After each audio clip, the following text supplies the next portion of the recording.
Hi, my name is Lindsay and I'm excited to share with you tips on how to successfully travel to Morocco.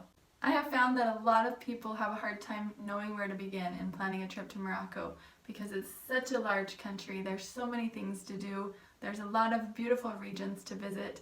There's the city and the desert, and not only that, but the culture is completely different in Morocco than what many of us are used to. And before I dive in to give you 7 things to know before you go to Morocco, let me quickly introduce myself. My name is Lindsay and I have a family of 6. I have a husband and 4 children. We moved to Europe about 2.5 years ago, where we've been traveling non-stop, and it was Morocco that I fell in love with the most out of everywhere we've been. I love Morocco so much. I love the culture, the landscape, the architecture, the food, and the people, and I'm excited to share with you on some of these videos more reasons why I love Morocco so much. I currently plan women's trips to Morocco, where we connect women with other women along with the Moroccan culture and the people, and hopefully I can help you prepare for your next trip to Morocco. The first tip I'm going to give you might be the most important tip, and that is to hire a guide. Do your research, find a guide that you can trust and that you feel safe with.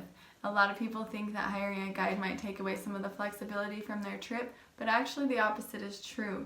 Because the guides are locals to Morocco and have experiences there, a lot of them come from nomad or authentic backgrounds and families, you're going to get a very immersive experience if you go with a guide. Especially when you're in the desert areas, they will be able to help you connect with the people of the region, and it will just make your trip more meaningful and more special. And on that note of going with a guide, even though the guides are flexible, there are some cultural aspects to be aware of. It's good to know what to expect when you are with your guide. One of those things is the meal times. In Morocco, usually you will eat breakfast at 8 in the morning, but lunch not until 3 or 4 in the afternoon, and then dinner at 9 or 10 p.m. So I highly recommend bringing snacks along the way to get you by in case you are not used to going long stretches between your meals. The other thing is plan on longer days, because the guides are really good about wanting to show you all the things in Morocco. You will likely wake up early and go to bed late. You can plan on likely not having Wi-Fi throughout your day, which can be a really good positive, but plan on seeing a lot of things and having long, busy days. The next tip I'll share with you is something that I get asked most often, which is, what do I wear in Morocco? And I will tell you, if you don't already know, that Morocco is a Muslim country, and 100% of the country is the Islamic faith. Meaning the women will dress very modestly. They'll wear head covering over their hair, long skirts or pants to their ankles, and long sleeves. The people in Morocco are very understanding of tourists. They love tourists coming into their country. They'll welcome you with open arms, and they don't require you to wear anything specific. However, out of respect, I always suggest to dress modestly. I don't usually wear a head covering over my head when I go, but I do try and be mindful and respectful of the dress code that is observed in the country. Tip number 3 can actually be a challenge. It is the tipping. And in Morocco, the people don't require tips, but they do expect tips. And one thing I have learned is that the culture is different than what I'm used to as far as that goes. In my culture, when somebody gives a gift, they don't expect something in return. However, when you're in Morocco, it is the opposite. When somebody gives you a gift, they do expect a gift in return. Meaning, if they help you with something or share something with you, they're usually planning on you reciprocating with something. And if you don't want to reciprocate and you don't have anything to reciprocate, it is completely culturally okay to not accept the gift that they are trying to give you. However, there are many opportunities to leave tips. Some of these opportunities would be at a hotel, if you're at a restaurant, if you have a guide, a driver that you can tip, the camel guides that take you on the camels in the desert, These are all examples of when you might leave a tip for the people.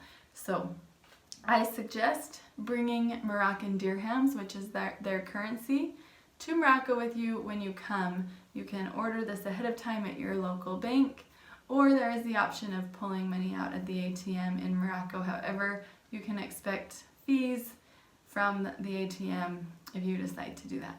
So just know that you will be tipping the people in Morocco frequently, and be prepared with smaller bills that you will be able to do that with. Tip number 4 is for your stomach. Yes, that is, do not drink the water. The water is not safe to drink in Morocco for most people, and if you do drink the water, there is a good chance you will go home with a parasite. So not to worry, it won't necessarily ruin your trip, especially if you come prepared with medication like charcoal or a natural charcoal medication that you pick up at a natural food store.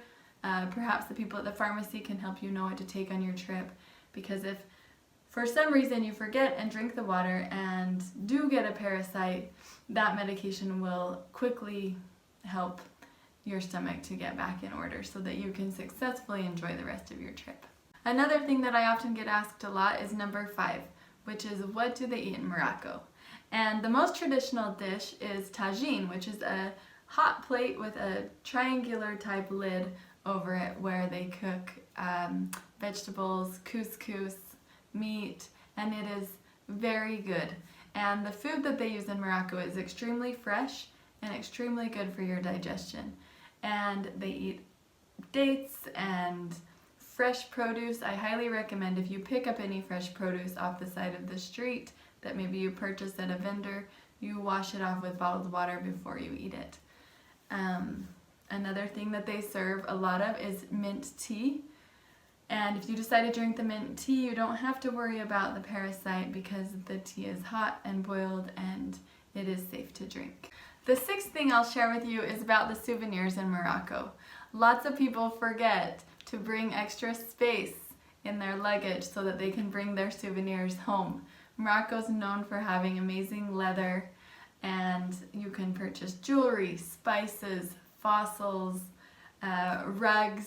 You can find beautiful rugs like the one behind me that I got at an authentic rug shop near the desert area of Morocco. And there's so many just beautiful handmade artifacts. Pottery is another thing that you might be interested in bringing home. So my tip for you is just to make sure you have enough luggage space to bring home the things that you purchase in Morocco. The last thing I'm going to share with you is my most favorite part of Morocco. And I just want to say to not be afraid to immerse yourself into the culture and really get to know the people. The people in Morocco are some of the most heartwarming people I've ever met. They will welcome you with open arms, and often you'll hear them say, "Welcome to Morocco," time and time again. And as they say in Morocco, the first time you go is to see, the second time is to experience, and the third time is to stay. And the Morocco people will love having you there, and they will welcome you. And I highly recommend asking questions about their culture and also trying to gain an understanding about their lifestyle and the way they live. And you'll be pleasantly surprised at what kinds of things you can take home with you to make it a life-changing experience for you. So I hope that you enjoy Morocco as much as I love it. I was excited to share these tips with you, and I hope I can share more with you as we continue these videos. Thanks for watching.